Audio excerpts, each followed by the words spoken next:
What is up, guys? My name is Bharat, and we are on the Flutter for mobile functional app creation on the day two or the part two of this series. I'm pretty excited. So, we're going to be continuing on from where we left off in the previous video. So, let me quickly check my camera, my audio, and everything. Hopefully, everything looks fine. Yep, everything looks fine. Hey, Sumit, how's it going? Thanks for joining the stream today. The plan is to have another stream tomorrow also, so probably you guys will be finding few information shortly. Let's give another 2 minutes, probably before we start the session. I'm going to be talking about in depth into something called as HTTP package, how you're going to get data from the server or the website, like a REST server, and how you're going to render that in your application. We're also going to be looking into a very important widget, or you're going to be looking into something very important UI component called as list view. Like how do you list something on a UI, and how you can do that very easily in Flutter. And yeah, we're going to be doing that as well. There is actually a part of like there is actually an equivalent video series running on the Unacademy platform itself. I've been talking about it. I talked about it in the previous stream as well, wherein you get to understand the behind the scenes. Like, this is actually the front end. Basically, if you think about creating a Flutter application, it's the UI part. You are creating your front end part. Well, how about creating a server also? No, that's what is being covered in the previous stream. Sorry, the parallel stream that is running in Unacademy platform. I'm taking special classes there that's targeted specifically to cover REST API creation, server creation using a framework called as Fast API as well. So if you guys are interested, you can check that out. Just go to Unacademy platform, go under the competitive programming section, and you will find my streams right there. So if you guys are interested, follow me on YouTube as well. And this is my name, Coder Monk is my YouTube channel. Check me out there, and you'll find much more, and you'll find a lot more interesting videos for your benefit. So that is backend with Flutter is not possible. So Sumit, there is nothing possible. Like the Flutter itself is like a UI toolkit, right? The whole idea behind UI toolkit is to provide good-looking UIs for the user. There is no possibility of creating anything in the backend, like server creation and things like that with Flutter. That's not possible. But you can use Dart as the programming language to create or create something in the backend for a server. And I'm going to be covering the Dart as a programming language in another 2 weeks time. I'm just getting all the resources ready for that. So once we start about that part, we can delve in depth into how you can create your Flutter application, how you can create your own backend and things like that. But for now, what is very hot right now is using Flutter and Fast API. And Fast API classes, Fast API content is being delivered by me on the Unacademy platform. It's again a free live class running almost every weekend, so you can just get started with that. That's pretty much what is happening right now. So others, fruitful resources for advanced topics for Flutter. I don't know if you joined yesterday's stream. I actually gave you a link, or gave whoever joined a link to one of my GitHub repositories where I'm tracking all the good resources, free resources that are going to be useful when you want to learn something like a toolkit like Flutter. So I'll drop a link for that again here. So you just can get used to it, and you can get started. So I'll just drop a link, and we can get started with this stream. So this is called as a Flutter Dot Blueprint. So you can just look into it, and these are something like I started with it to basically understand, delve deeper into it, and I probably wanted to give as much free resource as possible. That's why I created this thing 2 years ago. There have been few changes to it over the last year and a half. Some people have contributed to it and stuff, but primarily it actually is primarily targeted towards getting a good understanding of Flutter and Dart, and it's completely free. All the links in that is going to be free. You just have to go and use it. All right. So this class again is free, and I'm going to be primarily targeting today to use something called as HTTP package. It's actually HTTP dependency, and we're going to be trying to build something wherein we can get show some data on the UI and things like that. So how is the application going to look like? It's going to look something like this. It's going to like have a title, it's going to be there, and we're going to try to load something like this onto the UI. This is something, it's actually the same thing that we did in the previous this is actually the same slide from the previous stream, but what we're going to do today specifically is to just understand about the HTTP package in depth. And once we get to understand HTTP package, data modeling and things like that, you will try to render the data from a REST API server into our Flutter application. And we almost would have connected by this time a front end to a back end. That's the whole idea for this session. It's going to be about 75 minutes in length. We already spent about 10 minutes giving you guys, answering your questions. So let's get moving. So with the Firebase, okay. So Firebase session is scheduled for tomorrow. I'm going to be talking about Firebase and saving things up in database and Firebase, and all of that is scheduled for tomorrow. Same time, 6 to 7:15, 7:30 is going to be the time for Firebase. Custom connection is something that I'm not yet preparing because, like I said, the Fast API content is basically the server that we're writing. Fast API session is being scheduled in the Unacademy platform, while the front end portion is scheduled in the Unacademy channel. So I need to come up with a way to bridge these two. So probably I'm thinking of doing this Flutter plus Fast API, creating a custom server, creating a custom server and connecting it to the Flutter application on the Unacademy channel or Unacademy platform. Basically, you just need to create an account. It's a free account, so just create it and you can watch me create the Flutter plus Fast API connection in the Unacademy platform. So I'm just trying to do both of these topics parallelly. So about another 3 weeks time, we will be able to connect both of them together. So that's the plan. But as far as the Firebase is concerned, we're going to be doing that tomorrow. So we'll have much better understanding of Firebase tomorrow. All right, so let's get moving on. I do see that a few people are from yesterday's stream is present on this live actually. So I just need to give a quick understanding of what we're going to do. We'll be building a complete Flutter app. This is what I've been telling from yesterday. But for this session, we're going to be primarily targeting using dependencies, like external dependencies. I would highly recommend you guys to check the previous stream before coming here, because I'm not going to be covering any of the basics. You will probably be looking into a code that is half completed like this, because this is what we wrote. This is something we wrote yesterday. So highly recommend you guys to first of all come from there. But apart from that, also what we're going to do is to I'll show you guys a simple way of connecting to a REST endpoint, connecting to a REST endpoint and getting data and things like that is also going to be shown in this session. So all right, let's get moving. Any questions? And we'll get started if there are no questions.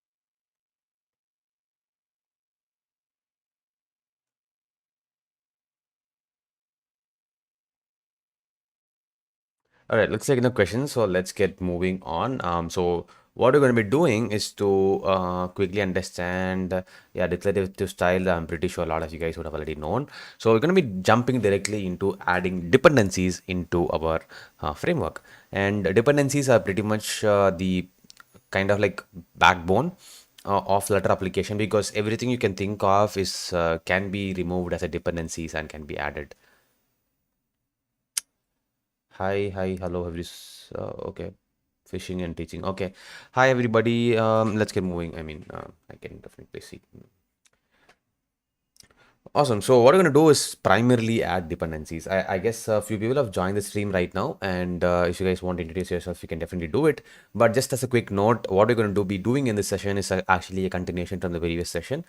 You can stop me anytime if you want and ask me any questions. That's what is the whole idea behind this. But if you guys are like, why is it something new here? What did you write and all of that? If you get confusion as to what we are doing right now, we are primarily like doing something from the previous live. We are continuing from the previous live stream. So yes, so this is what we're going to do. We did understand about Android Studio, how to set up our application Android Studio and create a Flutter base applications. This is what the main.dart file look like. I'm going to be spinning my emulator in a mount sometime now.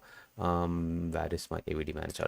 Here's my AVD manager, and this is the emulator that I had yesterday, and I'm going to be firing this up right. All right, so let this thing. Okay, this is what we had in the yesterday session. So if you go back and all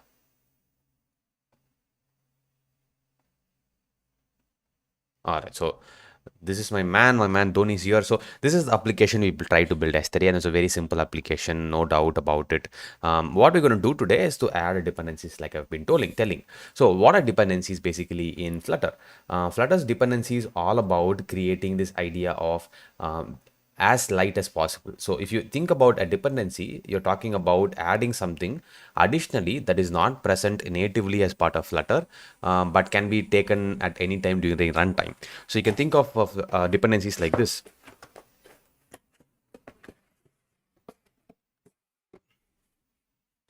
All right, so you can think of dependencies basically as a way of creating something on the runtime.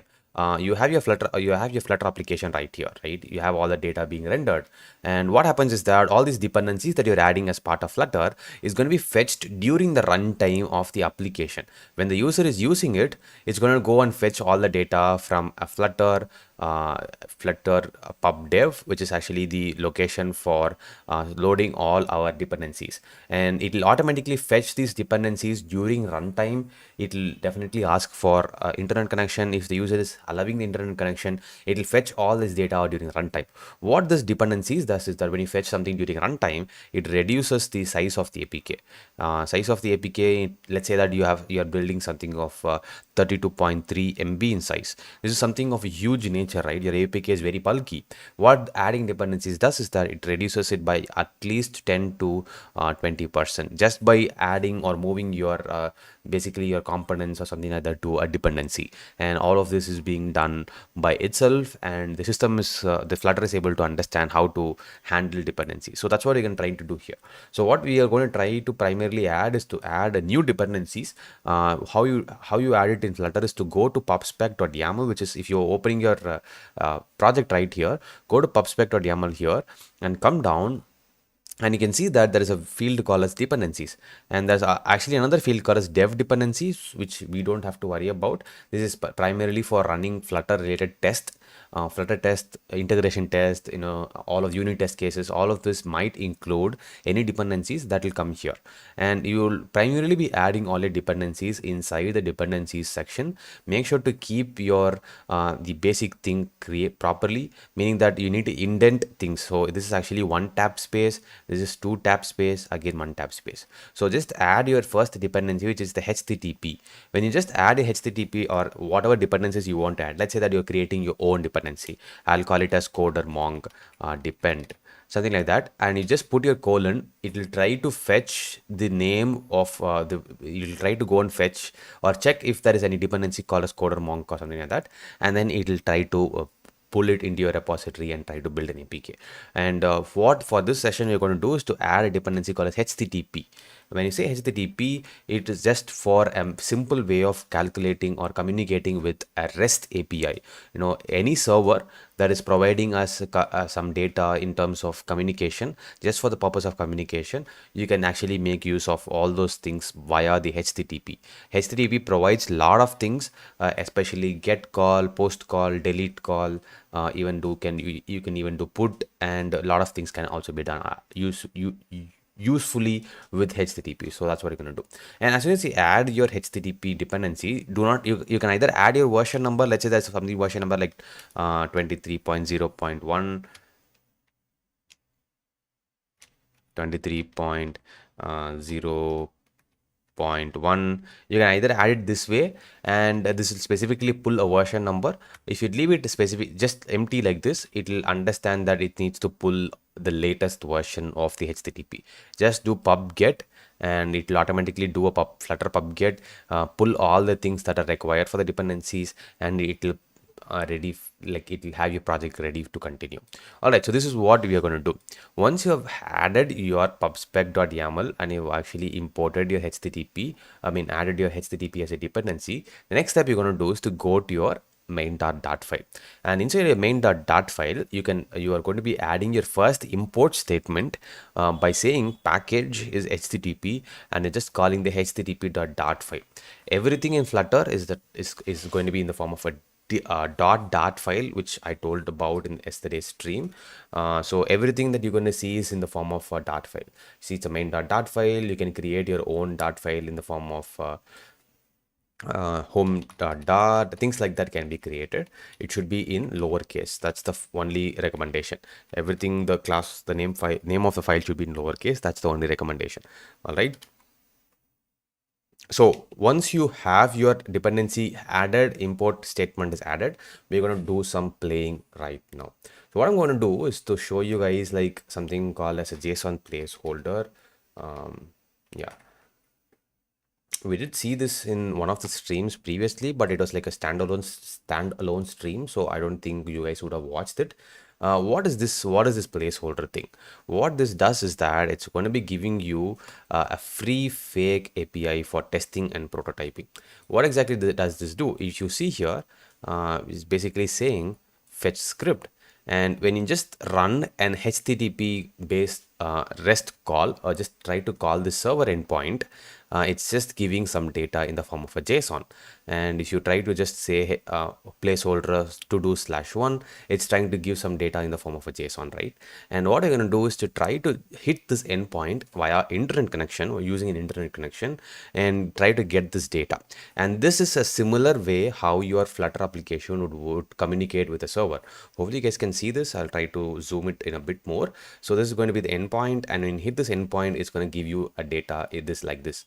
And this is basically for our purpose. We don't have to build a server just for testing. You can use any of the options that are present here. You can come down, you can find there are like multiple things like post, comments, albums, photos. All of this are just for like our purpose to test and prototype faster, and that's the whole reason why this is there. You can also do actions like get, post, put, patch, and delete. All these actions can also be done on these routes.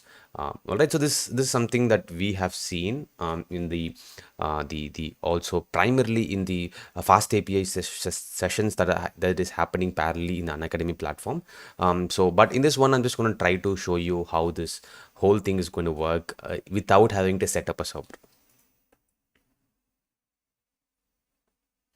Yeah, so Sumit, to answer your question, the expectation is that when you are building a Flutter application, it'll automatically make sure to provide or ask for permission from the user. So let's say you're building this application. If you see it in an emulator, this might not come. If you see this like running in an emulator, this might not come. But when it's a first time user, it'll actually ask for the user to provide the internet connection. It will say like this application requires internet connection. Shall I provide access? It'll ask for permissions, and only if you give the permission, it will go inside the application, and all of that is automatically taken care of Flutter. So what really happens in the background is that it goes inside your Android, and it goes inside your build.gradle and adds all the permission that it requires. So if you go inside app source and you build.gradle, you'll get bunch of things like permissions, what is the minimum compile version, and things like that. All of these are kind of a little bit of complex concepts that are going to be covered in the Android native session that I'm planning on as well, like to specifically show you guys how to converge your Flutter and your native code like Kotlin or Android. So in that session, I'll try to elaborate more on that, but specifically on how the application works with an internet connection. It will ask for permission. So when you open the app, it will automatically ask for permission, and that portion is automatically taken care of by Flutter, so you don't have to worry about it. If you have like a Bluetooth module that you're trying to add via dependency, it'll understand that okay, this person is adding a Bluetooth dependency, so that means that we need to ask for Bluetooth permission from the user, and all of that is automatically taken care of Flutter. All right, so let's get moving on. We need to try to now hit this endpoint and get this data in the form of this data, and we'll try to like load this data one by one and show it to the user, and that's what we're going going to try to do right now. All right, so we'll have this right here. We'll go back to our code and we'll see the application that you've built so far. We'll do a Flutter run. It'll let it run. And what will happen is that we, from yesterday, if you guys remember, it'll just be like a Dhoni's image and there'll be some assignment information and things like that. So what I'm trying to do is to, when that button is clicked, it opens up a new image or it opens up a new page, right? In that page, I want to now load the data from this to-dos page. So basically, I'm trying to hit this location. Yeah, I'm hitting this location, getting this data, and I'm just going to tell the user that your user ID is 1, your assignment ID is 1, and your title is something like this, and your completion status is false, and try to load this in our Flutter application. So that's what we're going to try to do now.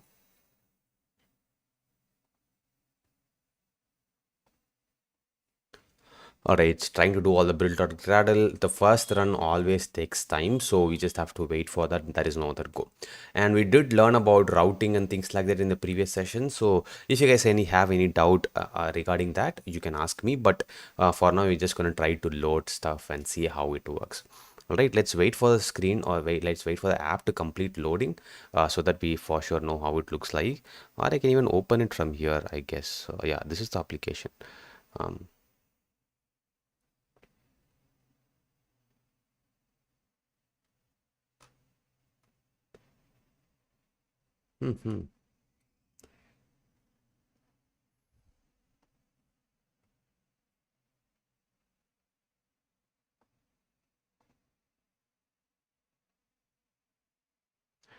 right, build is completed. Anyway, it's installing it again, and we just have to wait for it to complete installation. It'll automatically open.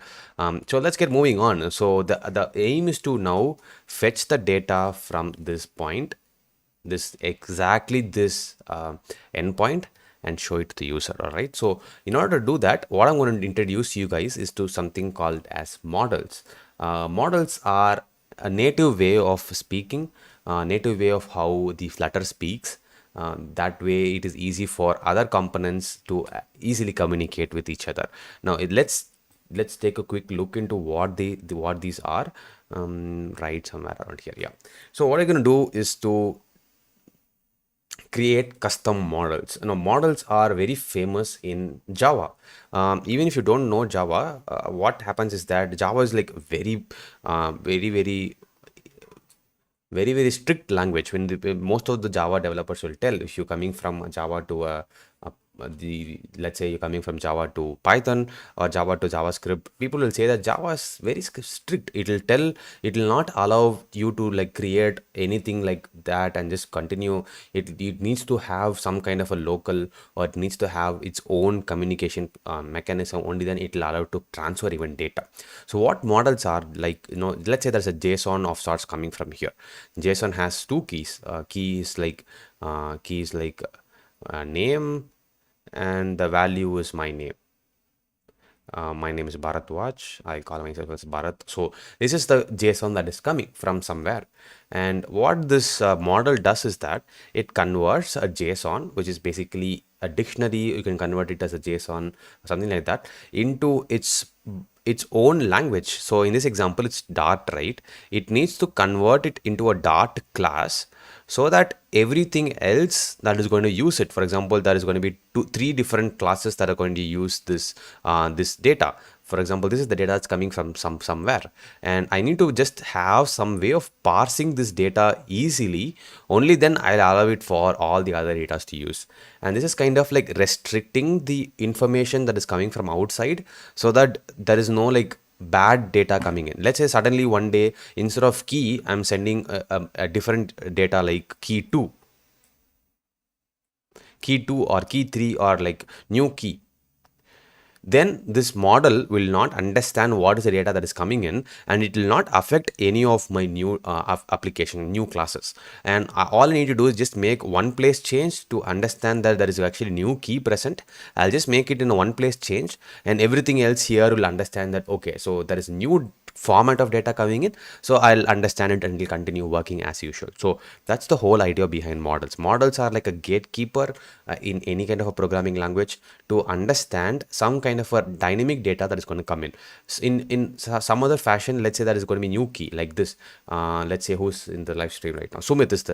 So Sumit is actually the new data that is going to come in, and basically it's going to be the name, and value is going to be like something like Kumar or something like that. So I'll just write. I'm writing the full name. So this is going to be some another data is going to come 5 minutes later, and I'll still have a way to parse this data into a Dart file, and this Dart file will then be easily understood by any of my other files.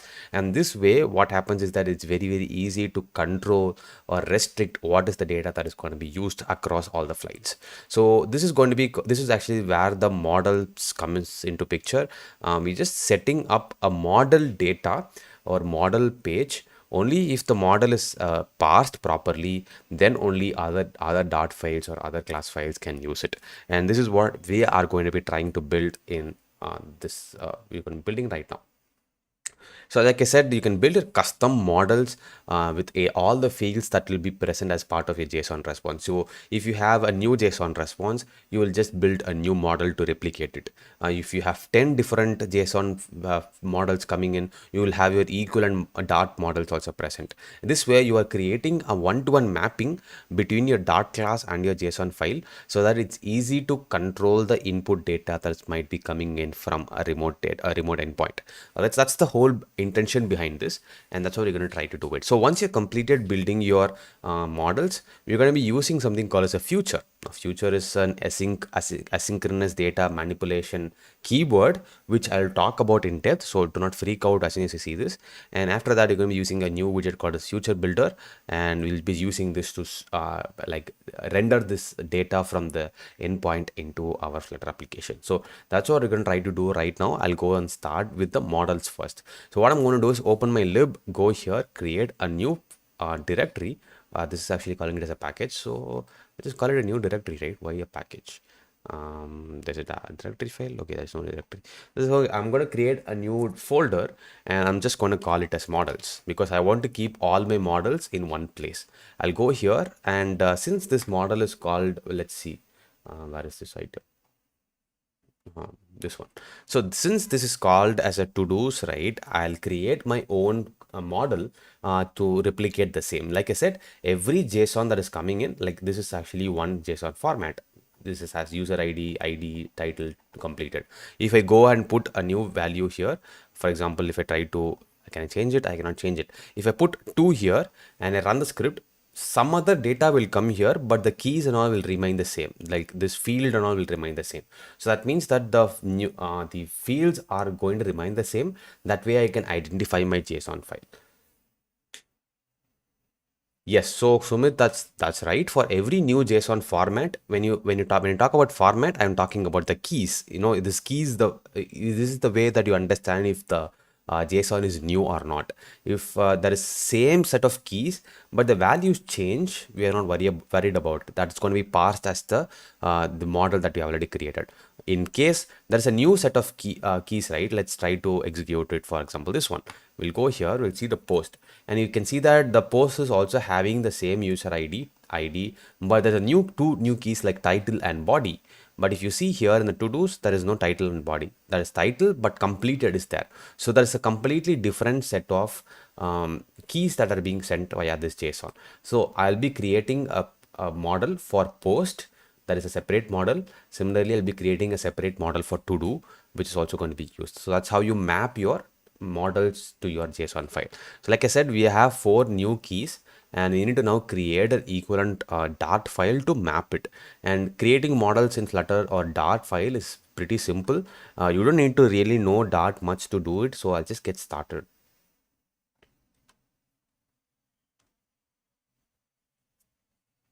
Alright, so far we have created a folder called as models. Go inside and create a new Dart file.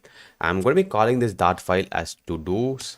Right, it will create it as to-dos.dart. Sorry, this should technically be in lowercase, because the recommendation is to have it in lowercase.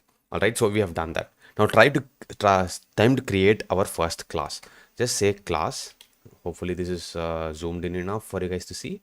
So we'll just say class, and I'll name the class as to-dos, and that's pretty much it. So just to create an empty class called to-dos, and we'll go here, we'll find there are 4 different values. One is user ID, title, and completed. So we need to have a similar set of values, or maybe we need to have a similar set of fields in our model as well. So we'll just go here and we'll start creating our models. The first thing is that it's an integer, right? So it's an integer. This is actually an integer. So we just say int user ID, followed by come below, and int, what is this? This is ID, and it's string title, followed by bool completion or completed. All right, so once you have done that, it will throw an error saying that the non-nullable instance field completed must be initialized. So it's saying that all these values should not be null. So how do you define that? You basically say add a keyword called final, meaning that these values, these are basically keys. These keys should not change. Anytime during the execution of the application, the keys should not change. If the keys change, that means that the JSON has changed and we are actually sending a new different JSON. So that's actually should throw an error. So once you have done that, it's time to initialize the values. How do you initialize the values? You just use your constructor. That's what we saw in the previous session as well. So I'm just going to create a constructor called to-dos, and creating constructor is pretty simple. Oh my god, my key is not working again.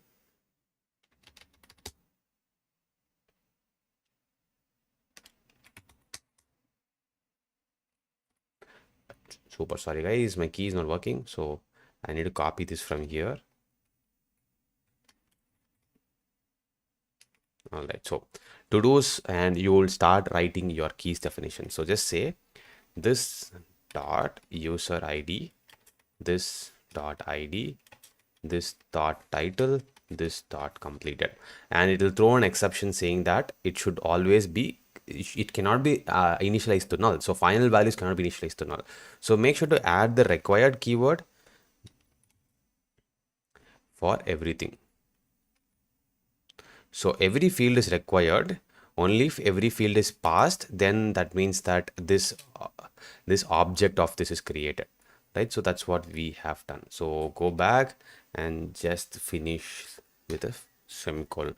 So basically what we have done is we have created a class in Dart, and we have used the constructor to initialize all these values. So if a user wants to create a model of to-dos, he will just pass it something like this. He'll just say to-dos, and he will just pass the values as in this format. Too bad. All right. Oh, he'll say to-dos, user ID is 1,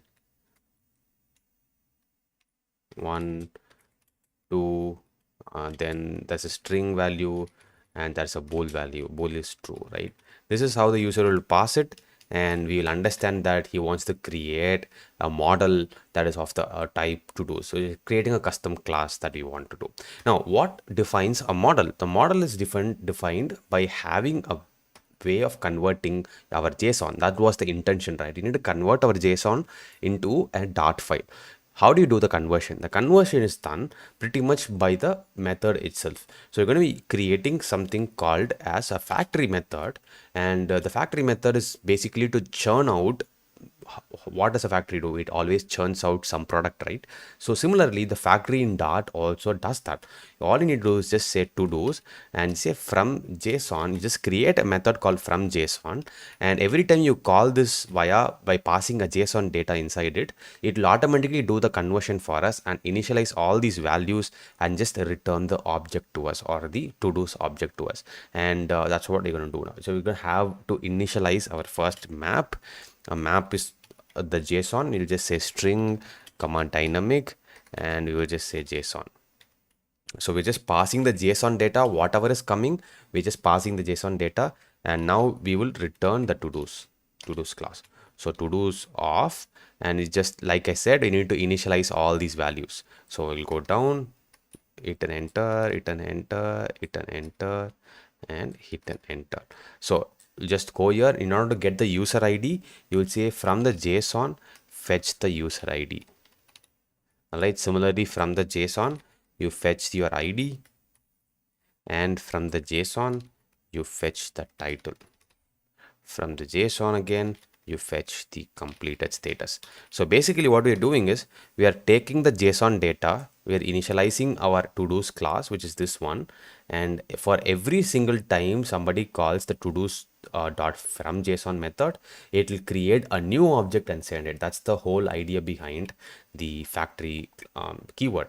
It will create a new object every single time. Let's save this up and we're going to be now trying things out. So before that, let me check if there are any questions. It looks like there are no more questions, so we just can continue from here. So I'll just close this thing up so that it's easy for us to see how this whole thing is working. Right, so let's get moving on. We are now going to look at creating our first REST API call, and once the REST API call is successful, we will show the data to the user. So when you click on this button right now, what is happening? It's just saying you are in screen 2, your final marks, your assignment, and that is it. Now what I'm going to try to do now is in this place, this is basically a column. I'll have my own container. I'll put a container here. I'll just say in the container part, and I'll just say child. I just want to add some data like text. Your user ID,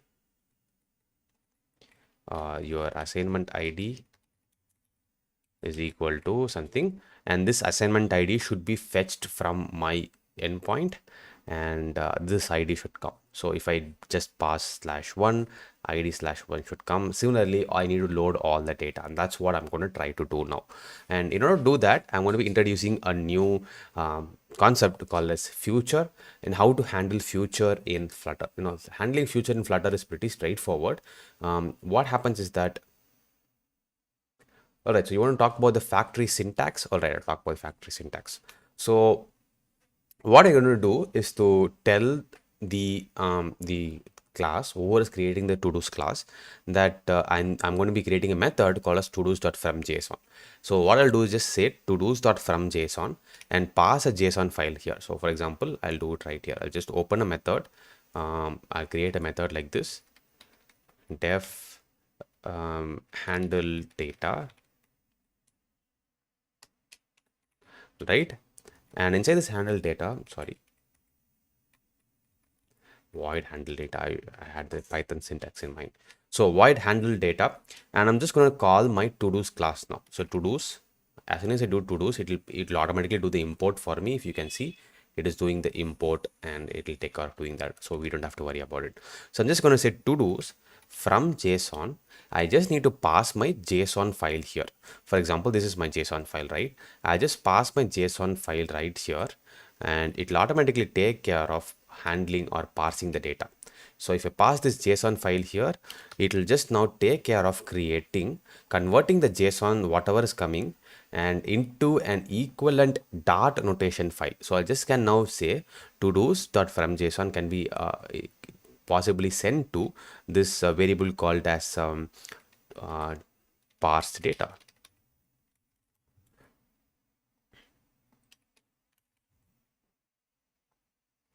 Right now, I can directly say from the parsed data, print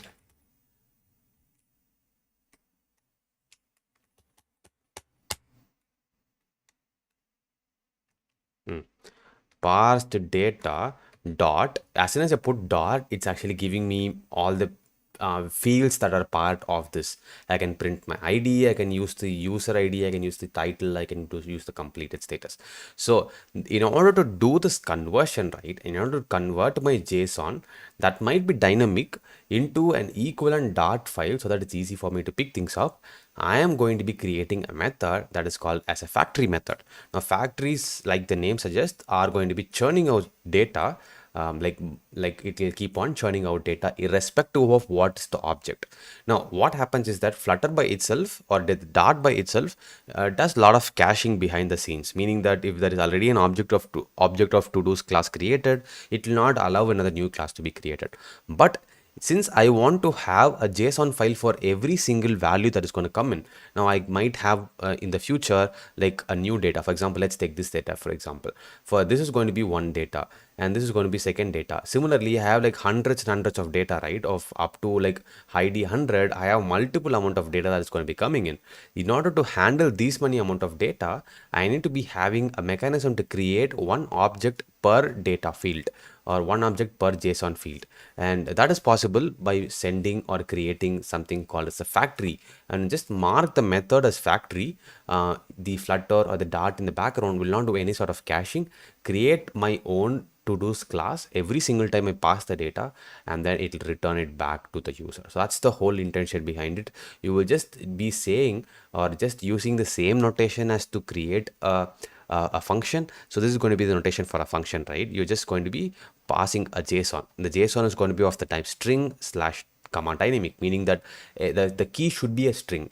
That's what is the meaning of this thing. The key should be a string, but the value can be dynamic. It could be a string, it could be a Boolean value, it could be integer, it could be a float, anything. So just saying if this is passed and it's actually a proper JSON format, then you go inside and you parse it and you just send it back. And that's the whole that's the whole purpose of this method, and that's how you also create it. All right, so we'll move on now, and we're going to be trying to handle this data and send it back to the user. So like I've been saying, in order to do that, we need to understand something called as async and await, and concept of futures. And what concept of future says is that in Flutter, or in any language in particular that has been seeing a lot of changes in the recent times, you can send or tell the compiler behind the scenes that there is some data coming in the future. Meaning that let's say that you have something like this, a cricket score that is going to get updated every 2 seconds. There's an application that is present here, and that is going to be keeping track of the cricket commentary or cricket data, and it's going to be updated every 2 seconds, right? Every 2 seconds is going to get updated. But what happens is that our application is like, we need to tell our application to like wait for this 2 seconds, right? And how do you do that? In order to tell that to the application that you need to wait for the 2 seconds, only then you can load this data. We're going to be doing something called as an asynchronous data load. The traditional mechanism says that you got to wait for the data, only then the application will reload and show the data. This is actually very, very slow. You will often find that your application slows down drastically when you do a synchronous load. Synchronous load means that every single time you need to make sure that the server is responding, only then the application reloads and it will show a new data, and it's very, very, very slow. What asynchronous reload means is that you just tell your server that I'm expecting some data, and you finish the stream right there. The server might respond back with some data probably in 2 seconds, 20 seconds, 2 minutes. You don't worry about it. Your application no longer waits, but it keeps track of the request that you send in the background, and it'll keep on thinking. It'll be having it in the back of the mind. Okay, I've sent a request to this person, I've still not received any kind of a response, so let me wait.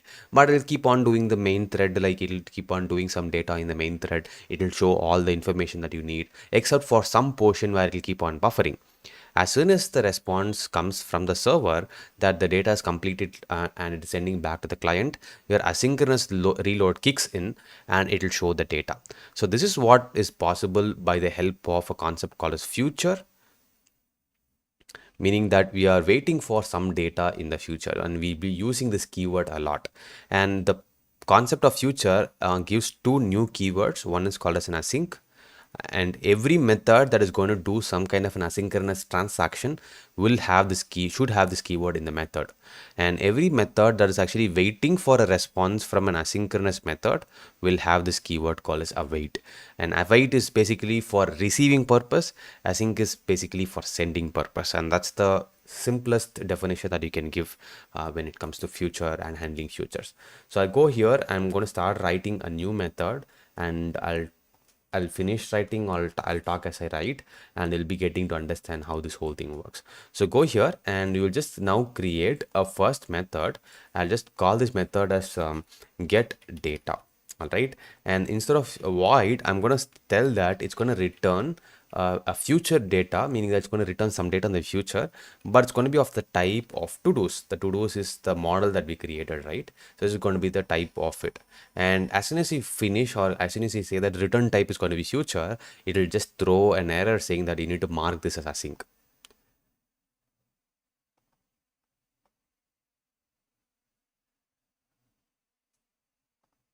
Yeah, the body might complete normally, causing null to be returned, but the return type should not be null.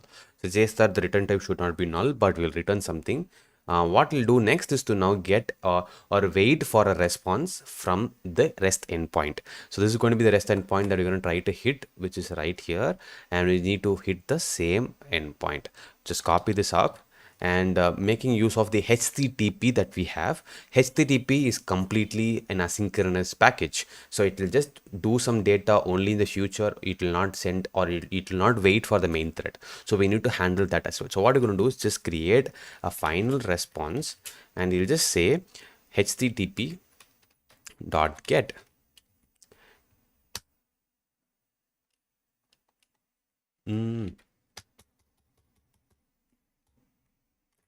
My thing is popped up pretty much. So it just say HTTP get, and we're going to be now trying to load some data inside it. And HTTP get will now request a URL. So you just pass this URL, and as soon as you pass it, it will say that, what is it saying? Undefined name HTTP, because we have imported that class HTTP, but we have not given it a name. I'll just call it as HTTP. So as soon as I call it as HTTP, this error will go away, and it will now say that I cannot pass a string. Rather, I need to pass it as, basically I need to pass it as a URI. It says that the argument type string can't be assigned to a parameter URI. So I need to pass it as a URI, which is now possible by using a class called as, just use the URI, and it will automatically import it, parse, and then I'll pass the URL. So this is going to be the URL. I'm just parsing it, and this get method will then try to do a get call. If you guys do not know what a get call is or what a post call is, this is the basic way of doing a REST transaction or a REST kind of communication. We have talked about in depth about this in my Unacademy platform class. It's a free class, you can check it out. It's actually for building fast API servers. We can build any kind of REST API servers in about 2 hours. Just 2 hours, you can build your own servers. That's the power of REST services. So I'm going to be doing that in the Unacademy platform, that we have talked about in depth. So for now, just think of get protocol as basically to get some data from the endpoint or from this URL. And you cannot get data from any URL. It needs to be supporting the REST transaction. It's called as a representational state transfer. It needs to support that. Only if that is present, you will be able to do all of this stuff. Right. So we have now gotten the response from this location. And what we're going to do next is to now say if the response is sending, is the response has a status code.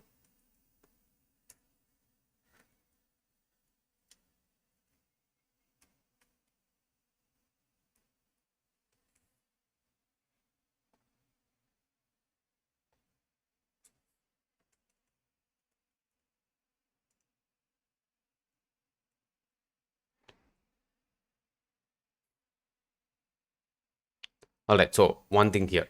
And before you continue on, I need to tell you something. So I told you that the get response itself is an asynchronous call. So we cannot directly cast the response like this. If you just put it like this, it will just return null, which is something not that you want. So you need to give the keyword await here. So when you give the keyword await, it will understand that it is trying to get some data, and it will then go on to continue working on this. Right, await is present, and as soon as you put the await keyword, it will tell that I need to mark this function as asynchronous. So it will say add async modifier, and only if the async modifier is present, you can do some kind of an await call on it. Right, so next step you're going to do is to just check for the response.status code, which means that if the response is successful, after waiting for, let's say after waiting for the data to be completed loading, we'll then now return the parsed version. Parsing is going to be done here. Now we're now converting the JSON to a model class. That's what I talked about, right? So we'll just do it. And how do you do it? Just say response. So we'll just use the JSON.decode and JSON is not something that is going to be present. It needs to come via the dot convert. So JSON dot decode response dot body. So the body is now going to be converted to a JSON and then sent to our to-dos class. So what is the JSON? In order to include JSON, you need to have the dot convert present, and only if that is present, it's going to be returning it. And it's saying that if this is present, it's still throwing an error. It's saying that I'm trying to return a null response. So what I'm going to do is, if this is successful, just return the to-dos class after parsing purposes, or after parsing is done. Else what I'm going to return is throw an error exception. I just like put the exception as parsing or no response from the server, and I'll finish this entire thing. Now I've created a method to get data, asynchronously load it, and then send only the to-dos. Basically I'm sending the object of the model only. I'm not sending the JSON. So every time I don't have to necessarily parse the JSON, make sure if the keys are present. All of that is already taken care of by this class. Now we have gotten the future, we have gotten the get data, but how do you load it into your application? So it'll show the application right here. So nothing is present here. I need to load some data right here, right? So how do I do that? I'm going to be introducing a new widget called as a future builder widget. So I'll just copy it. It went away. I'll copy it, but I'm going to be using the future builder widget. So the future builder widget is primarily the most used widget for transaction of handling all these future calls. These are the future calls, and just telling that there might be some response in the future from this method, and that's what is going to be the use of a future builder. So in order to handle future responses, we need to have the future builder present. So what next is going to be there? You just tell that the future builder, you're going to be handling the to-dos, or it's going to be of type to-dos. It will require two important parameters. The first parameter is going to be the future itself, meaning what is the method that needs to get executed. I'm saying that in order to start this future builder widget, execute my future data, or where the future data is going to be get via this method. So just execute this method. All right, we'll come back.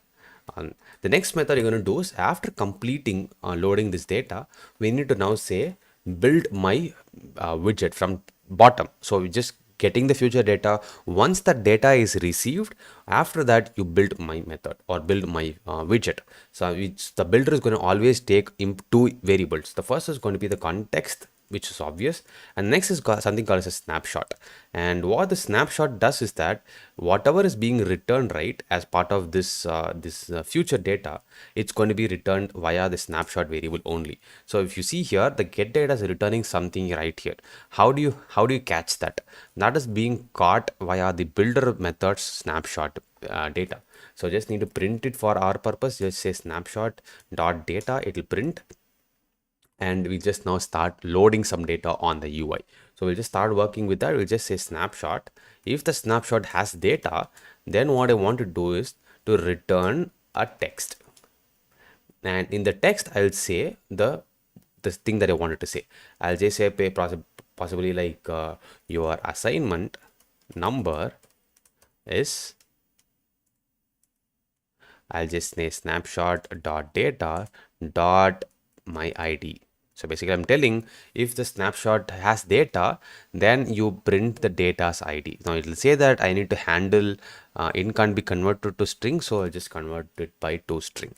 I just say this, and it'll still say that I need to handle empty properties, so add a null check. So this will automatically do it for me. So basically saying, if the snapshot's data is not null, then you return the string, right? Now this is okay, this is fine, but what the future builder recommends is that it should not return a null. So by the time that this data is getting loaded, it wants to show something else. This is the concept of asynchronous programming. It has to show some data until this thing loads. After this thing loads, it will show this data. So what it recommends to do is to return at least an empty container. Right, you just enter an empty container, and by the time the whole thing loads up, it will have a new data right here. So just save this up, Is it actually running? All right, it's returning some kind of a data. What is it returning? It's returning null. Go back. Now it's time to check this thing out. It's actually doing a hot reload, hopefully. All right, we'll submit the data. This is navigating to screen 2 and is returning null. So why is it returning null? We need to check that. So you'll go here. What is the print status? Okay, this is the print status. It is coming here, and the snapshot.data is returning null, meaning that there is no data that is being received. So we need to check as to why that is coming. We'll go here and add a print statement to see why that is happening. Right? That is happening. The instance of response is there. Instance or about body. All right, so body is coming fine. It is actually having the data fine. So this is body is working pretty much fine. So we are able to get the data. But what happens is that when trying to decode it, it is not having fine. It's not working fine. So it's going here.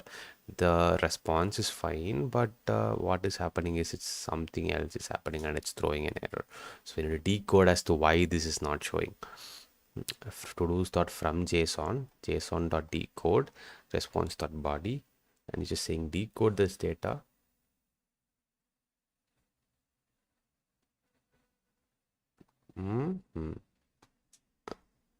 Any timeout for future? So that's actually a good question. That future does not have any timeout. Only if it hits an exception, right? Only if it hits an exception, it'll throw out or it'll come out. So we need to handle that part pretty smartly. If there is no kind of an exception, that's why this recommends that you need to return some data other than the data itself. There should be a return statement for this method. There should not be any way out of this method. There should be like always a way out for this method. If you don't have a way out for this method, then your application will keep on loading for millions of hours and you'll still not have a response. So either you throw an exception to stop the loading, or you will be able to you should return some data. It should be either null data or it should be some kind of a data.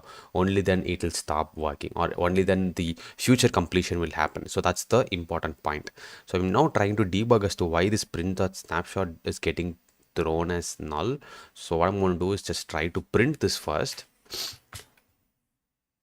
to see if it is properly loading the data. Let's do loading this data properly. This is how you debug also, right? Sometimes you missed few things, sometimes you don't. So we'll try to debug it cleanly from here.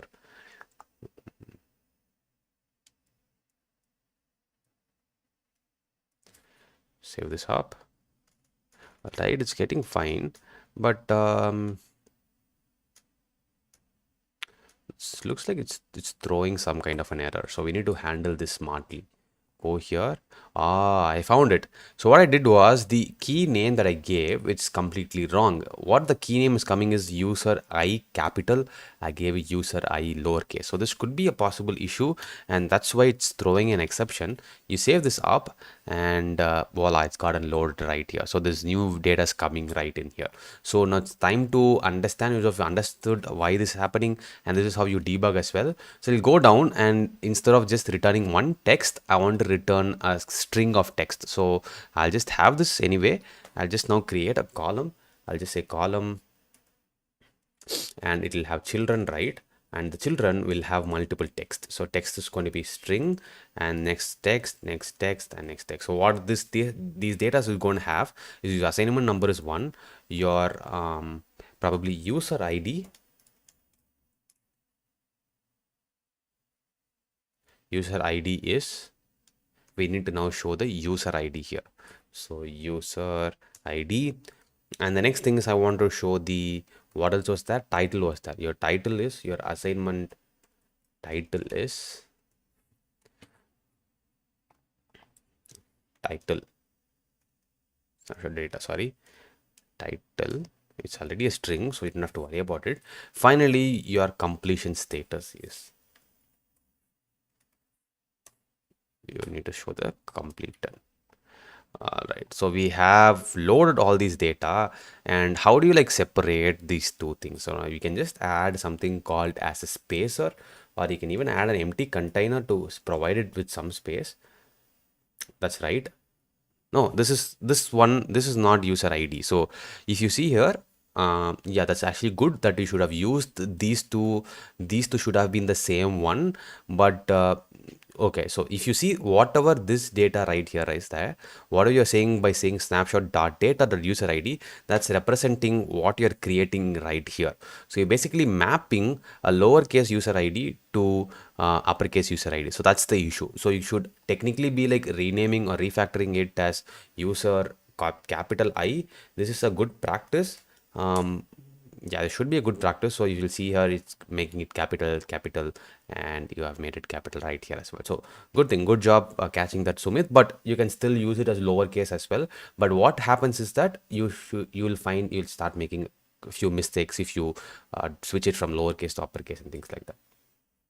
But even if you don't use it, whatever you are passing here is the same that we're creating here. So that's the variable for the class, not the variable from the JSON. So the mapping takes place right here. So that's what is happening. That's why I used the lowercase. It should have worked fine. So I was just talking about giving a space between these three things. So what you can do is just create an empty container, and you can just say that the container's height is going to be like 100.0 or something like that. It will give an 100 space difference. So you can even create an 100 container upwards. And now trying to save this up, and you'll see what is the data that's coming in. It's throwing an error. Yeah, it's working pretty fine actually. So what is happening is now that it's giving 100 space here, your assignment number, your user ID, your one, and title, things like that is shown. What we can do is to reduce this probably by 20, because 100 is too big and it's causing some kind of an issue as well. So we'll just load this data to 20. Save this. Well, this looks decent, right? Now what I'm going to try to show you guys is to how the future actions work, like how the synchronicity and asynchronicity differs. So what we're going to do now is to go here, and instead of sending the data immediately, let's try to mark the server response. Let's say, think of it in this way. It's going to take like 10 minutes, or it's going to take 20 seconds for the server to respond with something, and we need to show that here. So what we're going to do is, instead of immediately returning the data, I'm just going to add an await. Oh shit. I'm just going to add an await. I'm just going to say future dot delayed, and the duration is going to be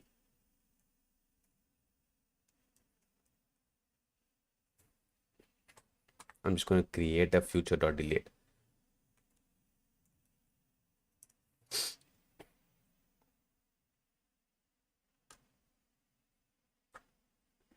So I need to create a wait. You're going to say duration of seconds. Let's give it 2 seconds, and we just need to pass an empty function. I'll just say something like 2 seconds, and we'll finish this up. So what this does is it's actually waiting for the 2 seconds to complete, and then only it is going to come here. So we're just manually creating a wait for this, like we're manually creating or sleeping the functions to check how this whole asynchronicity works. Save this up, and you will see that okay, the data came in few minutes later. So what I'm trying to do now is to, instead of returning a container, I'll try to return some text like this. Inside the container, I'll have a text like this is loading the data.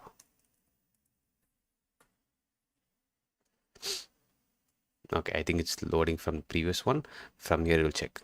Okay, it says this is loading the data, and that voila, it's coming in. So this is how the actual asynchronicity works. And because it is not waiting for the data to load continuously, it is able to show some data in the meantime as well. So you can even increase it by 5 seconds to see how it works. Save this up. Come back from the previous method. We'll go back here. And from here, I'm just submitting the data. This is loading the data, and it will just keep on working. And 5 seconds later only, it will show the new data. And this is the new data that we have. What else you can do as part of container? Instead of just returning a text inside a container, you can use another widget called as a circular progress indicator. And the circular progress indicator is very simple. It will just keep on spinning till some data is available. So it's easy for the user to understand that it will keep on spinning until very simple to understand that some data is getting loaded. Don't rush and go away, and that's what you're telling the user. And this is pretty much how you load some data using the concept of future and also using the dependency of HTTP. So I'm just going to take some questions now, and so I'm just going to tell you. Okay, Sumit asks, what is this syntax does? So what this syntax is. So basically the duration class, right? If you go inside the duration class, it's going to be taking this is going to be the syntax for it. It's going to be saying this, and we have created the constructor for it. That is done. But what the future delayed does is that it's actually requesting a duration, and it is requesting some method to be happening in the future, or it's saying that some method should happen after some time, and that's the method that we're creating here. We're just creating some random function that is of no purpose, but since the delayed function requires that we pass the duration followed by the function that should happen in the future, you can even put something like this here. You can just say print to delay is completed. So basically simple function, that is nothing complex happening right there. So this is actually the syntax for creating a function, like shorthand for function creation.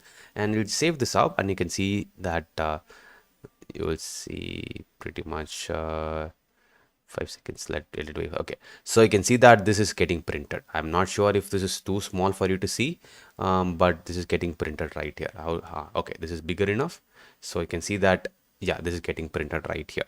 So this is just a function notation for us to create a manual wait. And since the future.delayed object is delayed method is recommending us to pass a function after saying what the duration is, we are adhering to the syntax of it and trying to do it. And that's how this is created. All right, hopefully that clears up your doubt. And probably also, yeah, that's going to be bringing me to the end of this session. We just talked or saw how to load data in the application using an HTTP package. In the next session, I'm going to be talking about including a very important and interesting concept of including something called as Firebase. I'm going to be talking about including this, how to sync up with a Google's own cloud, which is called as Firebase. And I'm going to be showing you guys how you can connect, you can do authentication, you can even save up data, and all of those things are going to be covered in tomorrow's session. So make sure to stay tuned for that and stay subscribed as well to this channel. And I'll see you guys probably in the next session. So I'll open for questions now. If there are any questions, I'll take up all these questions right now. I have another 5 minutes to spend, so you can ask me any questions.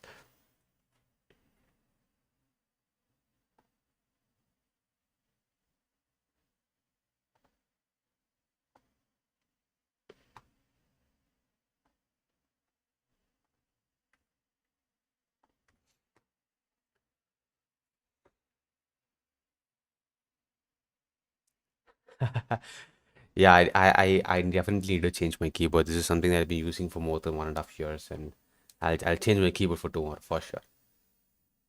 Definitely do that.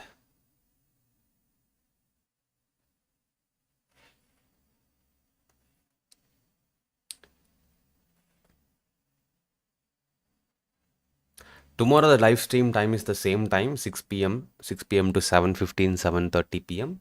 is actually the planned time. You can just catch me there for tomorrow's session. Tomorrow's session, again, I told you, is about Firebase. Firebase is something like a very interesting concept. I also like to talk about it very much. So we'll talk about Firebase in tomorrow's session, and we'll see how linking and things like that goes along. It's a very interesting concept.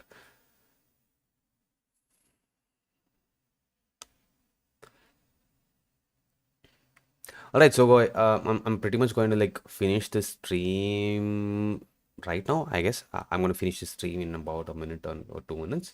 What I just wanted to quickly add is that there is a parallel session going on in the Unacademy platform, and why I keep repeating that again and again is to make sure that you guys understand the two pillars of creation of the full stack.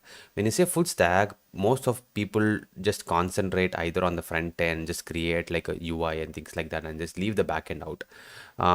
What we're trying to do is to bridge this gap. There's going to be huge demand for full stack developers in the future.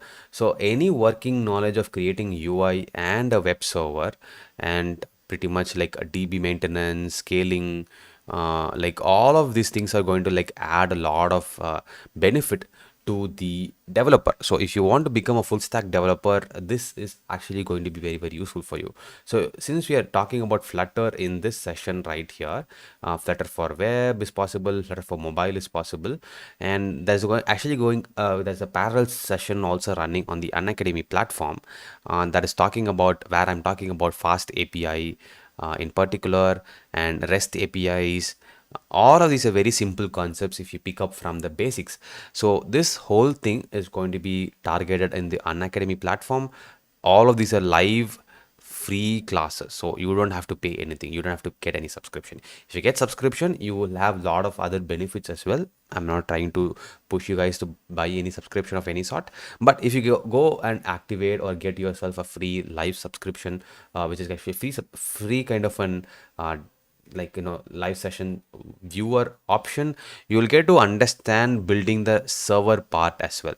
And when you get to understand the server part, you become a much better full stack developer, since not only concentrating on the UI, you also concentrating on the back end things as well. So my recommendation is to get activated or just start watching the streams on the Unacademy platform as well. And if you guys are thinking of doing it, you can just use my referral code. I shouldn't say referral code, my activation code, because I don't get any kind of a, and I don't get any kind of money for when you use this. But if you use this code, you'll be able to activate all free classes. So you can just use my activation code or any activation code for that example to unlock all the free sessions and start using them towards becoming a better full stack developer. So that's what I wanted to really share. Thanks again for watching this stream, guys. I'll meet you guys in the tomorrow's session. Probably we're going to be concentrating on, like I said, Firebase, authentication, most probably authentication for tomorrow's session. No, tomorrow's session is going to be real-time database setup. I'll talk about authentication in another live stream. So we'll concentrate about doing that, setting up your server, setting up your Flutter application, and it'll be very, very cool to do it. So I'll see you guys in the next session. Thanks again for joining, everybody. It was really a fun session to start with. I'll probably meet you guys in the next one. Thanks again for joining. I'll take off right now. Peace out.